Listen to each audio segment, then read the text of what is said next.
All right, so we are recording. Hello, I am Tammy Gaskell at the Roloff Jansen Community Library, and I am going to be interviewing some of the participants in the cardholder retention lab project, which was done in 2018.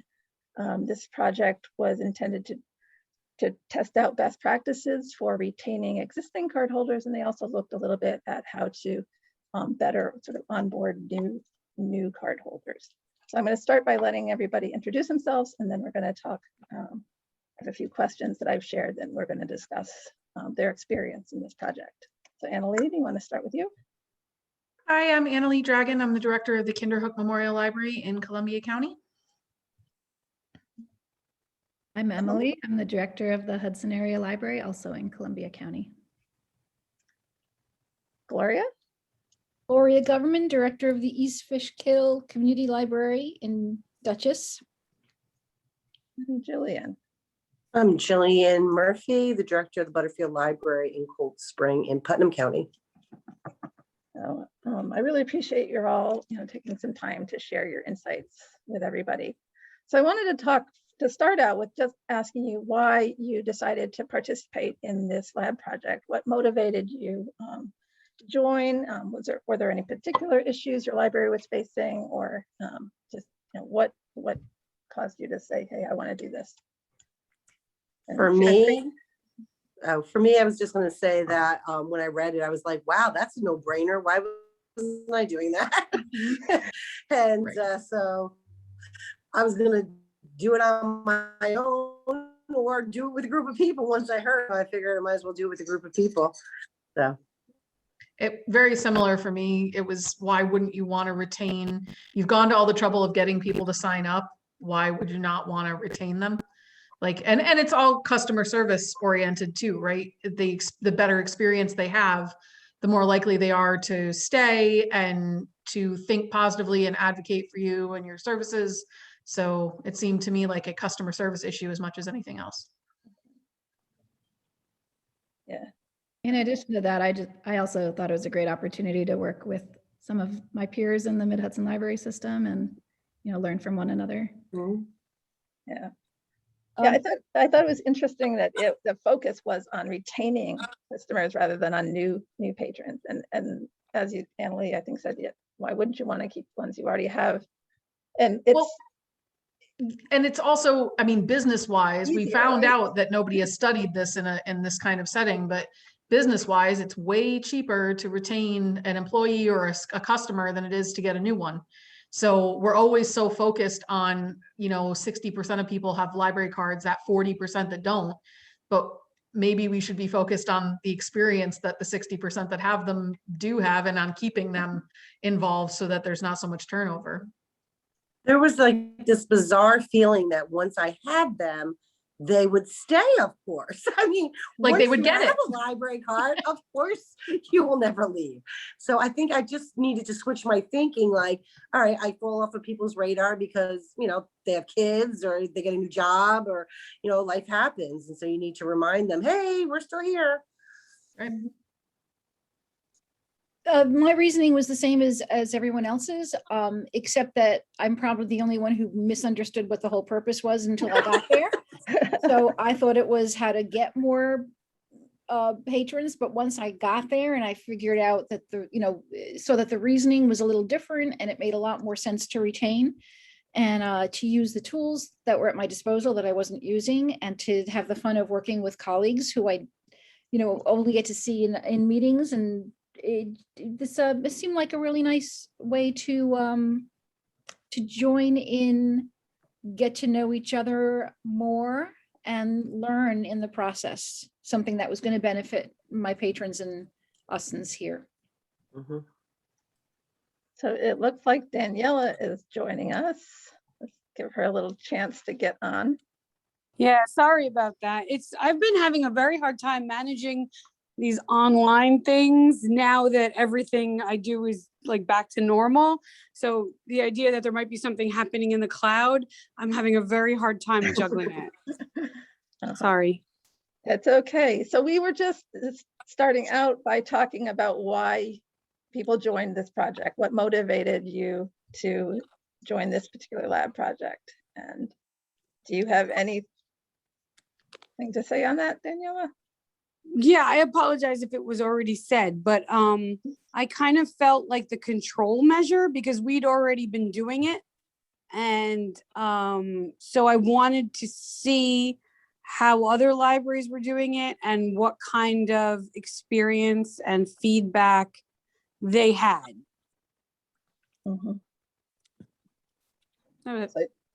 Okay, so you had already been implementing some of the tactics that were used. Yes, because Robert Drake, I think it was, had mentioned years ago at Mid-Hudson. So Mid-Hudson at the DA meetings every once in a while will throw out something like, oh, consider this or consider that, or, you know, and I had latched on to the idea of getting people to renew their library cards because so often people would assume the card in their wallet meant something and it had expired years and years ago. So, you know, they didn't know, they weren't part of our user statistics. They weren't, you know, because none of us write down expiration dates on the cards, unlike every single other card in nature that expires. People think it's good forever. So I was hoping to get ahead of the lapsed patrons who are deleted from the system by preemptively notifying them that their cards expired so that they would, you know, stay. And so I'd been doing it already a year or two before this project. Okay. So did any of you experience any or run into any challenges in implementing any of the tactics? I know it looks like what you tried to do was, well, you know, do the proactive notification of expiration dates that Daniela just mentioned, but also for new patrons, sort of making that experience better by reviewing the registration process, the welcome emails, the postcards, and all of those things, tours, talking points. I think like was anything there any that- else. Oh, I'm sorry. I think like anything else, it was just getting in the habit of like creating a new, we had the postcards, making sure I set reminders in my Google Calendar once a month at the end of the month to do it for the next month, because I just wasn't in the habit of doing it. So it didn't end up taking, once we had made the materials, written email, created the postcard, that's like a once or an occasional effort. It was more just getting it to be part of the staff and I's routine. To like one of the things too was making sure that when I renewed somebody's card, that we made sure it expired on a day we were open, because we're closed on Mondays. And it was like, if you just pick 3 years away without looking at the calendar, you might pick a day you're closed, and then it expires on the day you're closed and you're not there to help them. So stuff like that. But I think it was mostly the only hard, and it wasn't even that hard, but the only hard part was just adding those things to like the monthly cycle of stuff that has to get done. And what I found is like once you did like have it all set up, the customer service aspect where you were reaching out to your customers before they had that awkward situation where they weren't allowed to take something out of your library or use an online service, really I found had a huge value that I didn't expect. You know, that people get really mad when they're trying to do a transaction at the front desk and they're denied because okay, we'll just update it right now, but it's still, what do you mean it expired? You know, and like Annalise said, they don't expect that. So telling them ahead of time is sort of, you know, preempting that awkward situation. But most of us at the time, I mean, I'm sure some people did. I didn't have online registration yet. And that all of that, like the pandemic has obviously changed a lot of that, which does make it a little easier. But that was something that was like, we talked about, and I definitely instituted it after that discussion too, because again, it's just one less customer service wise, one less frustration for your customers, your patrons. I did already have the online registration before we did this, but I called it an online for new or renewing. So they just I made my own form. And so I used it for the renewing ones as well, and the new ones, and it worked seamlessly. And I found that in the beginning, I was just shocked. You know, if I sent out like 20 emails that somebody had to people had to renew to 20 different patrons, it seemed like literally, I think my statistics were like 75 or better each time that I sent them out. I was like, like people would just click. They were happy to do it. It was, you know. And we didn't have online registration yet, but we created a Google form that we put in the email, a link Oh, there you for go. them to just fill out. And then we got a notification, oh, somebody filled out the form. And that way, having that, because if they receive the email and you're not open, and then they forget to like contact you. So having a way that they could do it instantly definitely Yes. improved the response. Yes, Okay, that's definitely. great. I didn't know that from what I saw. I did not realize. I noticed in your collection there, I didn't have my email in there, but I can like the email that I'm happy to share that. But yeah, Jillian sounds like she just did it with her registration form. We didn't have that yet, but even a Google form worked fine. And it was like, you're having them enter everything. So then you can verify it against what's there and you can just update them that way. Right. And I wonder if we've had now this past year, a lot of new people joining with the online registration, but then we have a lot of people whose cards are just expired and are doing it because they're frustrated, probably because their card is expired and I never thought Our about library- it as a renewal option. Yes. We had probably more on our renewal list than the other libraries, so it actually was a little labor intensive. We would take the expiring patrons that were coming up in the next month, and we would create a list, and then they would send me the people who had email addresses, and I would send them an email. But that kind of it was labor intensive because you had to take the emails, you have to get the spreadsheet in the order that you want it and then upload it. And I have to upload it into a constant contact file that I had to keep changing because I had to keep clearing it out and filling it up again so that I don't send things out over and over again. And then someone else would do all of the postcards. That housekeeping was a pain, and I don't want to send everyone postcards because that was, we would have over 200 people who we were sending them to, and it kind of got tired, but it was really fun designing all of the emails and the postcards and everything. That was really fun. And we had already, I think my library was the first one that Lori had actually set up the online registration for, but I hadn't activated it. So this kind of pushed me into activating it and figuring out what procedures I want. And then COVID pushed all of that made bigger. And now it's time to look at it again and figure out whether there's ways of doing this that incorporate new tools so that it all gets easier again. So I think it constantly goes through a refinement. Let's look at it with fresh eyes. It's been a couple of years, and then refine it and do it again and make it better. So did you all use something like Constant Contact or MailChimp or some service like that? Yes. Postcards for people who had no email. Yep. And Constant Contact for the email. And the vast majority of ours had emails. It was another good reason, this whole project, to kind of push to ask people for emails, because then if you could tell them too, we would like the email so that we can, remind you when your card is going to expire and things, that encouraged people and it made it easier. And then the couple people that didn't have emails, we did postcards, but I just hand did those because there weren't many of them. Most of them were email. So it sounds like the most difficult part was just getting it part of the regular work routine. And yeah, it's like getting in a new habit. It takes time, right. But then once you do it and incorporate it, it's not so bad once it's part of the normal routine.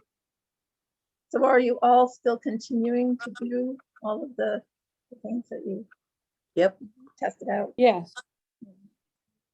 And have you seen that has made a difference in the number of cardholders you have? My staff commented that they like doing it because they see that there's less of that awkward thing at the front desk where they have to do it on the spot. So, they really like it because they can just do it when they have their free time, I find that the postcard people, so 50% of the postcards come back as moved, unable to forward.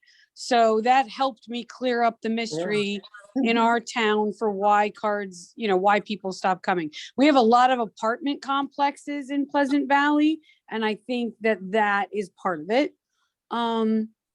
But the other ones, the other 50% of the postcard people would immediately call and say, yes, I want to renew. Nothing's changed. This is my address. This is my phone number.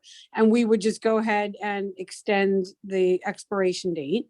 The email people were funny because what we get a lot of, and I thought of it because of what Jillian said about it stops that awkward moment at the CERC desk.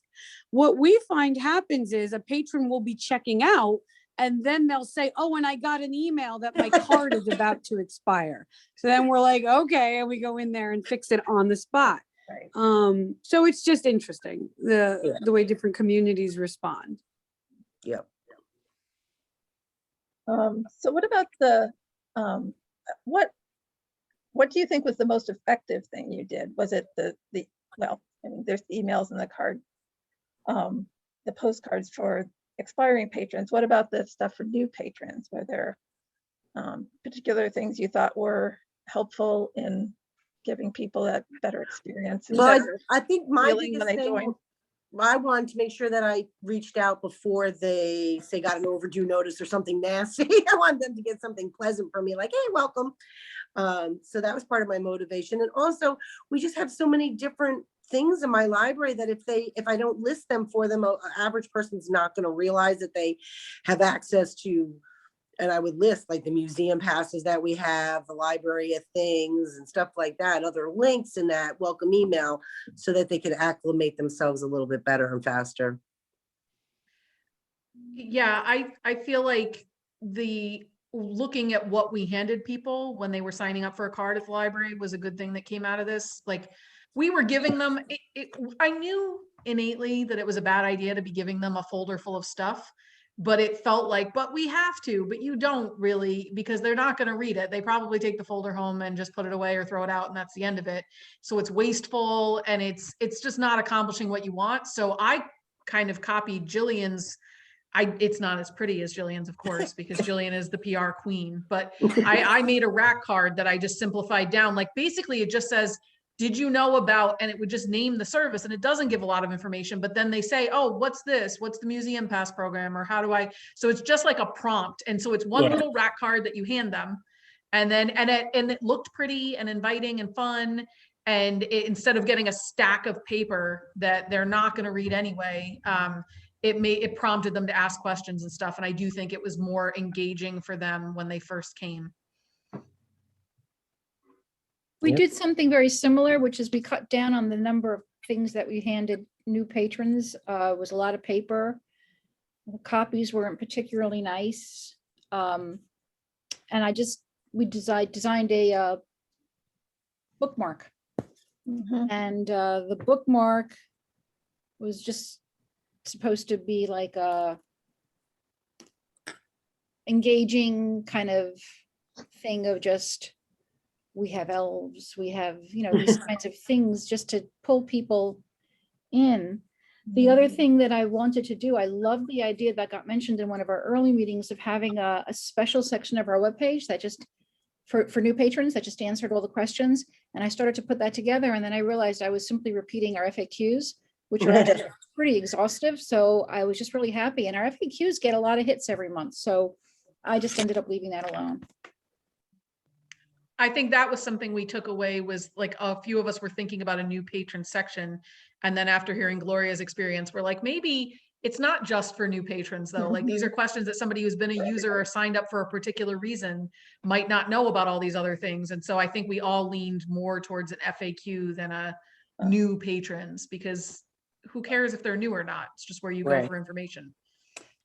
The other thing it did, it pushed me into doing the library of things, which I was not in favor of before. And it kind of was like, well, if you're going to offer stuff, you might as well offer stuff. So I joined the club. So are there any particular tips you would give to your colleagues who decided they wanted to try some of this themselves? Any? Other than what Do we've it. already discussed, just do it. You probably, it's one of those things where after we did it, I felt like I should have been doing this all along. And it's one of those, as directors, we all have a million things like that, that we're like, our list is never ending. But this one is pretty tangible and pretty, it was comparatively to some of the other projects I know I should do. This one was fairly simple, and it took work, but not a horrendous amount for most of us, I think. And I just feel like I've not regretted it since. I mean, if we're still doing it later, this year, this long later, that should tell you that it was worthwhile. Otherwise, we Right. would have all stopped. So Yeah, I've really just incorporated into my staff, a couple of staff's job descriptions where, you know, they do notices of different kinds. And this is one of the things that they do. So staff buy-in was not a problem. Not at all. So just to wrap up, I mean, I think this has been great. And I certainly felt the same way when I was looking at all that you did. It's like, I should have been doing this all along, and why haven't I been? And definitely going to try some of it myself. Do you have any key takeaways from this that you would want to share? I would just say that I don't think people have to overthink this too much. Start off with just a simple email, you know, and see how that goes. And then say, okay, let me add a postcard in and, you know, whatever, and make it grow as you feel confident with it. And, you know, just start somewhere. It can be helpful. Oh, I'm sorry. no, go ahead, Danielle. It can be helpful for those who like feel wounded when people don't like renew your card or they stop coming and you're like, where did Mrs. So-and-so go? It's helpful when you get that postcard back, you know, that they've moved, or so often people come and go and you're wondering, was it me? Was it us? Did they not have a pleasant interaction? And, you know, and then you're like, no, calm down. The library is not the center of their universe. They moved. So I would say that if you're not, if you're toying with the idea, it's a great way to find out more information about your patrons. And I think it's, again, really customer service. Like we think so, we work so hard to make the library welcoming, to make people happy, and then this part, this little key thing of making sure their card works gets overlooked so quickly. And it's so pivotal in their experience of the library. Like it doesn't matter until it's Saturday at midnight and they want to borrow an ebook and their card won't work and they email you and you're not there. And like that moment makes or breaks relationships sometimes. And so it's like, if you can avoid it easily by having a system in place, like why wouldn't we do that? It's just very directly related. You can have great customer service everywhere else, but if this doesn't work, you're going to lose people. And it's over a silly reason that can be easily fixed. I think it helped us, as I was already mentioned, patrons are surprised that their card expires, and it gives us an opportunity to have that conversation up front so that they're not surprised. I mean, they're still surprised, but at least we've prepared them a little bit, and we can explain that it's housekeeping to keep the database clean. And that eases things a little bit. It also gives you a chance to look for obstacles. One of the things that occurred to us when we were doing it was that maybe people weren't renewing because they had fines. So we included a one-time, we're gonna waive your East Fishkill fines, not a problem. And people have not too many people have taken advantage of it, but I still think it was the right thing to include it, because for the one or two people who it might be really important to, it's just take that off the table right at the get-go.